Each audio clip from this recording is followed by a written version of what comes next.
Überreiche ihm bitte das Kleidungsstück. Ich kriege nicht meine Jacke.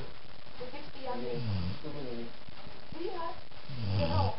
Du gibst nicht geraucht. Ja? Also mit einer, wieso mit einer hast du bestraft? Einer, der muss sich bei dir bedanken. Der muss sich bei dir bedanken. So, dann jetzt bitte, gib nicht nur aus dem Holzfinger. Ich will nicht mehr gehen. Gib ihm das Kleidungsstück. Ja. Ja? Das gehört jetzt ihm. Ihr haltet euch an die Regeln. Sonst ist es nicht korrekt. Kannst du wieder zumachen? Warte. Mach wieder zu. Ja, ich denke, Schäfer, dass er deswegen meine Steuersache hat, die ich gespart habe. Weil ich denke, dass ich eine Woche habe ich lässt. Und ich bin auch diese Strafe, ja, wo sie sich schenken müssen. Der Häuptling freut sich sehr über seine neue, coole Jacke.